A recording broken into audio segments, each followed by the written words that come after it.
La Fondation Payot pour la promotion de la lecture, Payot et 7, le MOOC suisse des meilleures histoires de 7.info, vous présente Marque-Page.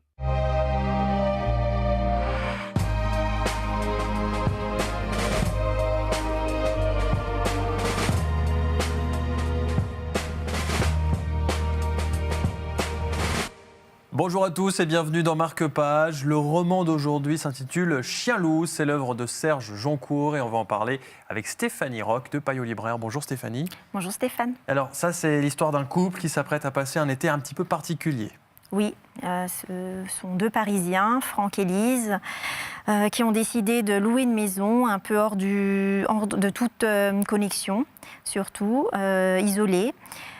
Pour vraiment déconnecter du travail et même de la société en général. Ils arrivent dans cette maison au confort assez sommaire. Et puis un chien loup un peu va rôder un peu autour d'eux. Ils cherchent un peu, on dirait, à se faire adopter. Et puis en même temps,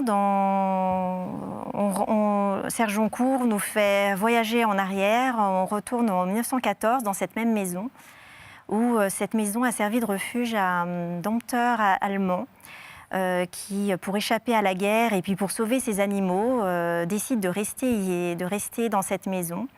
Et puis de dompteur, il devient chasseur parce qu'il faut nourrir ses bêtes, au grand un peu désarroi des habitants du village d'à côté. Et surtout, ça va devenir une sorte de maison hantée, du coup, parce que l'annonce de départ, c'était quand même un gîte perdu au milieu des collines, calme, avec de la paix, et pas du tout, rien à voir. Non, cette maison, en fait, va se révéler, va réveiller un peu la sauvagerie qu'il y a en tout homme, finalement. La nature est sauvage à côté, mais les hommes eux-mêmes, même en 2000, on peut se réveiller... beaucoup plus sauvage. Et c'est un livre aux éditions Flammarion. Merci beaucoup Stéphanie d'avoir été avec nous. Chien-loup donc de Serge Joncour. Vous en retrouvez d'autres comme celui-ci ou d'autres styles sur latélé.ch. À très bientôt.